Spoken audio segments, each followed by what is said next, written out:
ओम नमो भगवते वासुदेवाय नमः।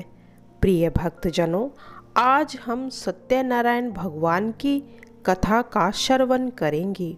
भगवान सत्यनारायण आपकी सभी इच्छाओं को पूर्ण करे और उनका आशीर्वाद आप सभी पर बना रहे। एक समय नैमिषारण्य तीर्थ में शौनक आदि 88,000 ऋषियों ने श्री सुत जी से पूछा, हे प्रभु, इस कलयुग में वेद विद्या रहित मनुष्य को प्रभु की भक्ति किस प्रकार से मिलेगी तथा उनका उद्धार कैसे होगा। इसीलिए हे मुनि श्रेष्ठ, कोई ऐसा व्रत कहिए जिससे थोड़े समय में पुण्य प्राप्त हो जाए तथा मनोवांछित फल भी मिल सके। वह कथा सुनने की हमारी इच्छा है। सर्वशास्त्र ज्ञाता सुत जी बोले, हे वैष्णव में पूज्य, आप सबने सर्व प्राणी के हित की जो बात पूछी है, अब मैं उस श्रेष्ठ व्रत को आप लोगों से कहूँगा, जिस व्रत को करने के लिए नारद जी ने लक्ष्मी नारायण से पूछा था। एक समय योगीराज नारद जी दूसरों के हितों की इच्छा से अनेक लोकों में घूमते हुए मृत्यु लोक में आ पहुँचे।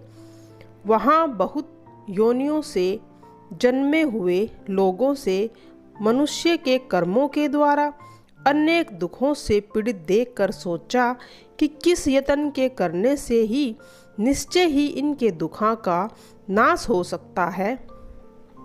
ऐसा मन में सोचकर विष्णु लोक को गए।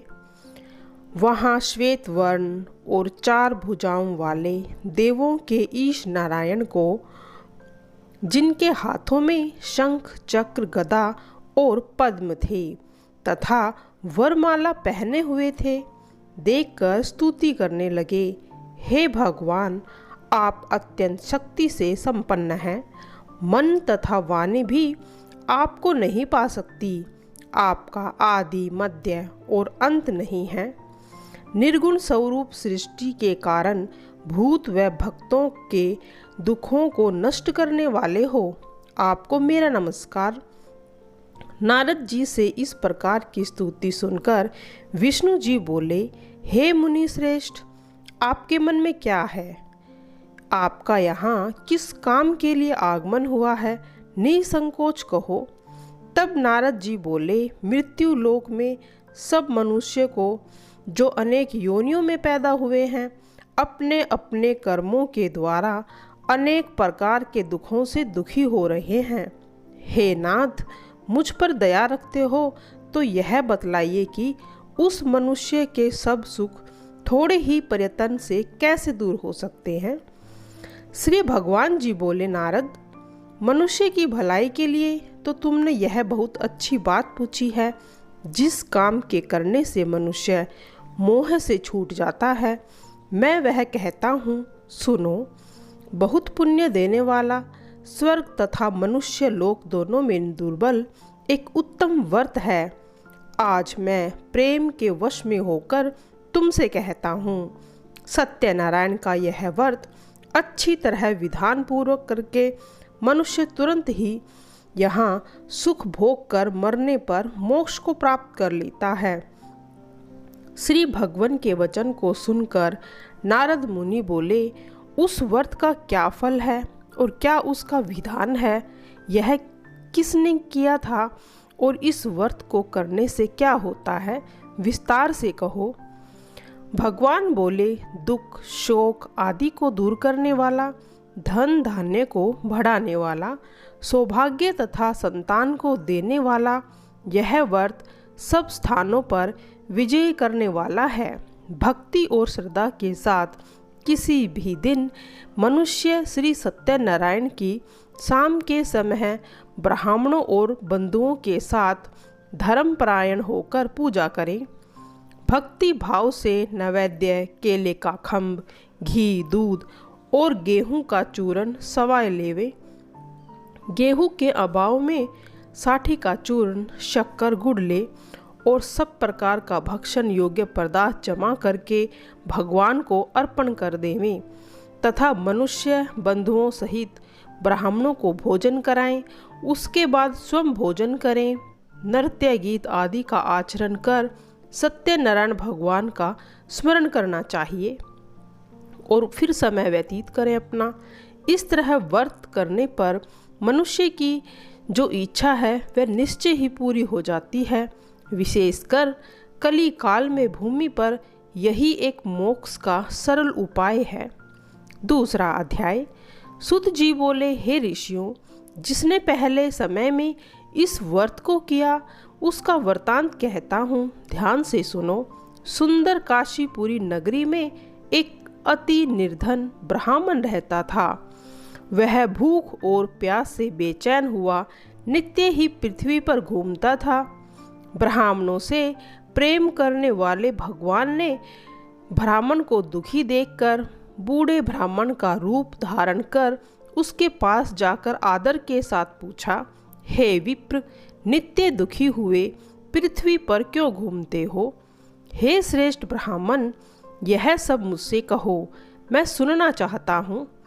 हे भगवान, यदि आप इसका उपाय जानते हो तो कृपया कर कहो। वृद्ध ब्राह्मण बोला कि सत्यनारायण भगवान मनोवांछित फल देने वाले हैं, इसीलिए हे ब्राह्मण, तू उनका पूजन कर, जिसके करने से मनुष्य सब दुखों से मुक्त होकर ब्राह्मण को व्रत का सारा विधान बतलाकर बूढ़े ब्राह्मण का रूप धारण करने वाले सत्यनारायण भगवान वहां से अंतर्ध्यान हो गए। जिस व्रत को वृद्ध ब्राह्मण ने बतलाया मैं उसको अवश्य करूँगा, यह निश्चय करने पर उस ब्राह्मण को नींद नहीं आई। वह सवेरे ही उठ सत्यनारायण भगवान के व्रत का निश्चय कर भिक्षा मांगने के लिए चला गया। उस दिन उसको भिक्षा में बहुत सा धन मिला, जिससे बंधु बांधवों के साथ उसने सत्यनारायण का व्रत किया। उसको करने से वह ब्राह्मण सब दुखों से छूटकर अनेक प्रकार की संपत्तियों से युक्त हो गया। उस समय से वह ब्राह्मण हर मास व्रत करने लगा। इस तरह नारद जी ने सत्यनारायण का कहा हुआ यह व्रत तुमसे कहा। हे विप्र, अब और क्या कहूँ? ऋषि बोले, हे मुनीश्वर, संसार में इस ब्राह्मण से सुनकर किस किस ने इस व्रत को किया, हम वह सब प्रकार से सुनना चाहते हैं। इसके लिए हमारे मन में श्रद्धा है। सुत जी बोले, हे मुनियों, जिसने भी इस व्रत को किया वह सब सुनो। एक समय वह ब्राह्मण धन और ऐश्वर्य के अनुसार बंधु बांधवों के साथ व्रत करता हुआ तैयार हुआ। उसी समय एक लकड़ी बेचने वाला बूढ़ा आदमी वहां आया और बाहर लकड़ियों को रखकर ब्राह्मण के मकान में चला गया। प्यास से दुखी लकड़हारा उनको व्रत करते देख ब्राह्मण को नमस्कार करके कहने लगा, आप यह क्या कर रहे हैं तथा इसके करने से क्या फल मिलता है? कृपया करके मुझसे कहो। ब्राह्मण ने कहा, सब मनोकामनाओं को पूर्ण करने वाला यह सत्यनारायण भगवान का व्रत है। इसकी ही कृपा से मेरे यहाँ धन धान्य आदि की वृद्धि हुई है। ब्राह्मण से व्रत के बारे में जानकर लकड़हारा बहुत ही प्रसन्न हो गया और चरना अमृत लेकर प्रसाद खाने के बाद अपने घर को आया। लकड़हारे के मन में इस प्रकार का संकल्प किया कि आज गांव में लकड़ी बेचने से जो धन मिलेगा उसी से सत्यनारायण भगवान का उत्तम व्रत करूंगा। यह मन में विचार कर वह बूढ़ा लकड़हारा लकड़ियां अपने सिर पर रखकर जिस नगर में धनवान लोग रहते थे ऐसे सुंदर नगर में गया। उस रोज वहां पर उस बूढ़े को उन लकड़ियों का दाम पहले से चौगुना मिला। तब वह बूढ़ा लकड़हारा दाम ले अति प्रसन्न होकर पके केले की फली, शक्कर, घी, दुग्ध, दही, गेहूं का चूर्ण इत्यादि सत्यनारायण भगवान की व्रत की कुल सामग्रियों को लेकर अपने घर को चला। फिर उसने अपने भाइयों को बुलाकर विधि के साथ भगवान जी का पूजन और व्रत किया। उस व्रत के प्रभाव से लक्कड़हारा धन धान्य से युक्त हुआ और संसार के समस्त सुखों को भोगकर अंत में बैकुंठ को प्राप्त हुआ। तीसरा अध्याय। सूत जी बोले, हे श्रेष्ठ मुनियों, अब आगे की कथा कहता हूँ, वो सुनो। पहले समय में उल्का मुख नाम का एक विद्वान राजा था। वह सत्यवक्ता और जितेंद्रिय था। प्रतिदिन देवस्थानों में जाता तथा गरीबों को धन देकर उनके कष्टों को दूर करता था। उसकी पत्नी कमल के समान मुख वाली और सती साध्वी थी। भद्रशिला नदी के तट पर उन दोनों ने सत्यनारायण देव का व्रत किया। उस समय में वहाँ एक साधु वैश्य आया। उसके पास व्यापार के लिए बहुत सा धन था। वह नाव को किनारे पर ठहराकर राजा के पास गया और राजा को व्रत करते देखकर विनम्रता पूर्वक पूछने लगा, हे राजन, भक्ति युक्त चित्त से यह आप क्या कर रहे हैं? मेरी सुनने की इच्छा है, सो आप मुझसे बताइए। राजा बोला, हे प्रभु, हे साधु, आपने बंधुओं के साथ मैं पुत्र प्राप्ति के लिए यह एक महाशक्तिमान सत्यनारायण भगवान का व्रत और पूजन कर रहा हूँ। राजा के वचनों को सुनकर साधु आदर के साथ बोला, हे राजन, मुझसे इस सब का विधान कहो। मैं भी कथा के अनुसार इस व्रत को करूँगा। मेरी भी कोई संतान नहीं है और निश्चय ही होगी। राजा से सब विधान सुन व्यापार से निर्वृत्त हो वह आनंद के साथ घर गया। साधु ने अपनी स्त्री को संतान देने वाला उस व्रत का समाचार सुनाया और कहा कि जब मेरे संतान होगी तब मैं इस व्रत को अवश्य ही करूँगा। एक दिन उसकी स्त्री लीलावती पति के साथ आनंदित हो सांसारिक धर्म में प्रवृत्त होकर सत्यनारायण की भगवान की कृपा से गर्भवती हो गई तथा 10वें महीने में उसने एक सुंदर कन्या को जन्म दिया। वह कन्या दिनों दिन ऐसे बढ़ रही थी जैसे शुक्ल पक्ष का चंद्रमा बढ़ता है। कन्या का नाम कलावती रखा गया। तब लीलावती ने मीठे शब्दों में अपने पति से कहा, आपने जो संकल्प किया था भगवान का व्रत करूँगा, अब आप उसको पूर्ण कर लीजिए। साधु बोले, हे प्रिय, अब इसके विवाह पर ही इसका व्रत करूँगा। इस प्रकार अपनी पत्नी को आश्वासन देकर वह नगर को चला गया। कलावती पितृगृह में वृद्धि को प्राप्त हुई। साधु ने जब नगर में अपनी पुत्री को सखियों के साथ खेलता हुआ देखा तो तुरंत ही दूतों को बुलाकर कहा कि पुत्री के लिए कोई सुयोग्य वर देख कर लाओ। साधु की आज्ञा पाकर दूत कंचन नगर पहुंचा और वहां पर बड़ी खोज और देखभाल कर लड़की के लिए सुयोग्य वनिक पुत्र को ले आया। उस सुयोग्य लड़के को देखकर साधु ने अपने बंधु बांधवों सहित प्रसन्नचित्त अपनी पुत्री का विवाह उसके साथ कर दिया, किंतु दुर्भाग्यवश उस व्रत को करना भूल गया।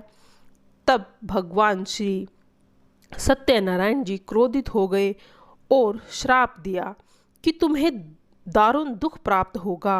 अपने कार्य में कुशल साधु बनिया अपने जामाता सहित समुद्र के समीप रतनपुर नगर में आया और दोनों ससुर जमाई चंद्रकेतु राजा के नगर में व्यापार करने लगे।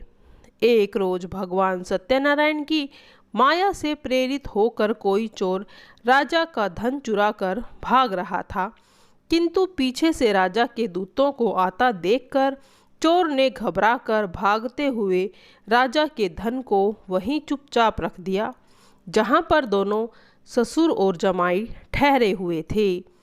जब दूतों ने साधु वैश्य के पास धन को देखा तो दोनों को बांध कर ले गए और प्रसन्नता के साथ दौड़ते हुए राजा के समीप गए और बोले, यह दो चोर हम पकड़ कर लाए हैं, देखकर आज्ञा दे।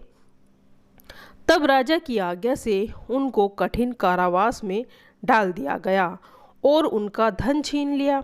सत्यनारायण भगवान के श्राप के द्वारा उनकी पत्नी भी घर पर बहुत दुखी हुई। घर में जो धन था चोर चुरा कर ले गया। शारीरिक व मानसिक पीड़ा तथा भूख से अति दुखित हो अन्न की चिंता में पुत्री कलावती एक ब्राह्मण के घर गई। वहाँ उसने सत्यनारायण भगवान का व्रत होते देखा। फिर कथा सुनी, प्रसाद को ग्रहण और कहकर रात को घर आई। माता ने कलावती से कहा, हे पुत्री, तू कहाँ थी, क्या कर रही थी और तेरे मन में क्या है? कलावती बोली, हे माता, मैंने एक ब्राह्मण के घर में श्री सत्यनारायण भगवान का व्रत देखा है। कन्या के वचन को सुनकर माँ लीलावती सत्यनारायण भगवान के व्रत की तैयारी करने लगी। लीलावती ने अपने परिवार और बंधुओं सहित श्री सत्यनारायण भगवान का पूजन किया और वर मांगा कि मेरे पति और दामाद शीघ्र ही घर पर आ जाएं। साथ ही प्रार्थना की, हम सब का अपराध क्षमा करो। श्री सत्यनारायण भगवान इस व्रत से संतुष्ट हो गए और राजा चंद्रकेतु के स्वप्न में दिखाई दिए और बोले, हे राजन, दोनों वैश्यों को प्रातः ही छोड़ देना और उनका जो धन तुमने ग्रहण किया है उसको वापस कर देना, नहीं तो तुम्हारा धन, राज्य, पुत्र आदि सब नष्ट कर दूंगा। राजा से ऐसे वचन कहकर भगवान अंतर्ध्यान हो जाते हैं। प्रातःकाल राजा चंद्रकेतु सभा में अपना स्वप्न सुनाया। फिर दोनों वणिक पुत्रों को कैद से मुक्त कराकर सभा में बुलाया। दोनों ने आते ही राजा को नमस्कार किया। राजा मीठे वचनों में बोला, हे महानुभाव, भाग्यवश ही ऐसा कठिन दुख प्राप्त हुआ है। अब तुम्हें कोई भय नहीं होना चाहिए। ऐसा कहकर राजा ने उनको नए नए आभूषण पहनाए और जितना धन उनका लिया था उनसे दुगना धन देकर आदर सहित उनको विदा किया। दोनों वैश्य अपने घर के लिए चल दिए। चौथा अध्याय। सूत जी बोले, वैश्य ने मंगलाचरण करके यात्रा को आरंभ किया और अपने नगर को चला। थोड़ी ही दूर निकलने पर दंडी वेशधारी सत्यनारायण ने उनसे पूछा, हे साधु, तेरी नाव में क्या है? अभिमानी वणिक हंसता हुआ बोला, हे दंडी, आप ये क्यों पूछ रहे हो? धन लेने की इच्छा है क्या? मेरी नाव में तो बेल पत्ते आदि भरे हुए हैं। वैश्य का कठोर वचन सुनकर भगवान ने कहा, तुम्हारा वचन सत्य हो। दंडी ऐसा कहकर वहाँ से चले गए और कुछ दूर जाकर समुद्र के किनारे बैठ गए। दंडी के जाने के बाद वैश्य ने नित्य क्रिया करने के बाद नाव को ऊंची उठी देखकर अचंबा किया तथा नाव में बेल और पत्ते देखकर मूर्छित हो जमीन पर गिर पड़ा। फिर मूर्छा खुलने पर अत्यंत भारी शोक करने लगा। तब उसका दामाद बोला, आप शोक न करें, यह दंडी का तो श्राप है, अतः उनकी शरण में चलना चाहिए, तभी हमारी मनोकामना पूर्ण होगी। दामाद के वचन को सुनकर वह दंडी के पास पहुंचा और अत्यंत भक्ति भाव से नमस्कार करके बोला, मैंने जो आपसे असत्य वचन कहे थे उनको क्षमा करो। ऐसा कहकर महान शोकातुर होकर रोने लगा। तब दंडी भगवान बोले, हे वणिक पुत्र, मेरी आज्ञा से तुम्हें बार बार दुख प्राप्त हुआ है। तू मेरी पूजा से विमुख हुआ है। साधु बोला, हे भगवान, आपकी माया से मोहित ब्रह्मा आदि भी आपके गुण रूप को नहीं जानते, तब मैं अज्ञानी कैसे जान सकता हूँ? आप प्रसन्न हो जाइए, मैं सामर्थ्य के अनुसार आपकी पूजा करूँगा। मेरी रक्षा करो, पहले के समान नौका को धन से भर दो। उसके भक्ति युक्त वचन सुनकर भगवान उस पर प्रसन्न हो गए और उसकी इच्छा अनुसार वर देकर अंतर्ध्यान हो गए। तब उन्होंने नाव पर आकर देखा तो नाव धन से परिपूर्ण थी। फिर वह भगवान सत्यनारायण का पूजन कर दामाद सहित अपने नगर को चला। जब अपने नगर के निकट पहुंचा तब दूत को घर भेज दिया। दूत ने साधु के घर जाकर उसकी स्त्री को नमस्कार करके कहा कि साधु अपने दामाद सहित इस नगर के समीप आ गए हैं। ऐसा सुनकर साधु की स्त्री ने हर्ष के साथ सत्यनारायण का पूजन कर पुत्री से कहा, मैं अपने पति के दर्शन को जाती हूँ, तू भी कार्य पूर्ण करके शीघ्र ही आ जाना। माता के ऐसे वचन को सुनकर पुत्री कलावती प्रसाद को छोड़कर पति के पास आ गई। प्रसाद अवज्ञा के कारण सत्यदेव रुष्ट हो गए। उसके पति को नाव सहित पानी में डुबो दिया। कलावती अपने पति को न देखकर रोती हुई जमीन पर गिर पड़ी। इस तरह नौका को डूबा हुआ देख, कन्या को रोता हुआ देख साधु दुखी हो गया और बोला, हे प्रभु, मुझसे या मेरे परिवार से जो भूल हुई है उसे क्षमा करो। उसके दीन वचन को सुनकर सत्यदेव प्रसन्न हो गए। आकाशवाणी हुई, हे साधु, तेरी कन्या ने मेरे प्रसाद को छोड़कर आई है, इसीलिए उसका पति अदृश्य हो गया है। यदि वापस जाकर प्रसाद खाकर लौटेगी तो उसको उसका पति अवश्य ही मिलेगा। ऐसी आकाशवाणी सुनकर कलावती ने घर पहुंचकर प्रसाद खाया। फिर उसने आकर अपने पति के दर्शन किए। फिर साधु ने बंधु बांधवों सहित सत्यदेव का विधि पूर्वक व्रत किया। उस दिन से वह हर पूर्णिमा को सत्यनारायण भगवान का पूजन करने लगा। फिर इस लोक का सुख भोग कर अंत में स्वर्गलोक को गए। जय सत्यनारायण भगवान, तेरी सदा ही जय हो। प्रिय भक्तजनों, अब सुनेंगे सत्यनारायण भगवान जी की आरती। जय लक्ष्मी रमना, श्री जय लक्ष्मी रमना, सत्यनारायण स्वामी जनपातक हरना। ओम जय लक्ष्मी रमना। रतन जडित सिंहासन अद्भुत छवि राजे, नारद करत निरंजन घंटा ध्वनि साजे। ओम जय सत्यनारायण भगवान। प्रकट भय कली कारण द्विज को दर्श दियो, ब्रूढ़ो ब्राह्मण बन के कंचन महल कियो। ओम जय लक्ष्मी रमना। दुर्बल भीर कलार इन पर कृपा करी, चंद्रचूड़ एक राजा तिनकी विपत्ति हरी। ओम जय लक्ष्मी रमना। जय लक्ष्मी रमना। वैश्य मनोरथ पायो सरदा तज दीनी, सो फल भोग्यो प्रभु जी फेर स्तुति की नहीं। ओम जय लक्ष्मी रमना।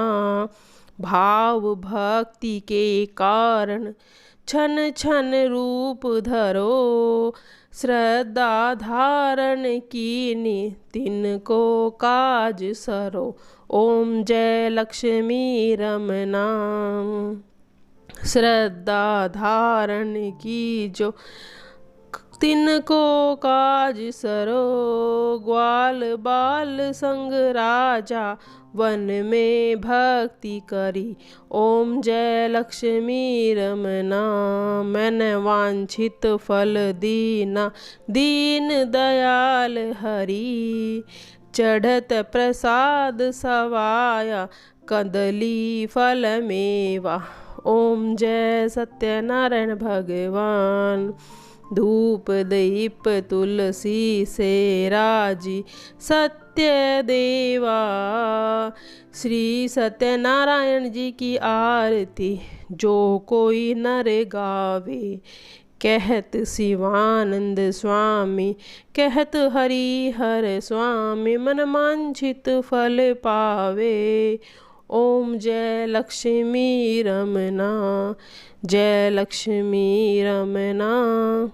जय सत्यनारायण भगवान, तेरी सदा ही जय हो। प्रिय भक्तजनों, यदि आपको वीडियो अच्छी लगी हो तो वीडियो को लाइक और चैनल को सब्सक्राइब जरूर कीजिएगा।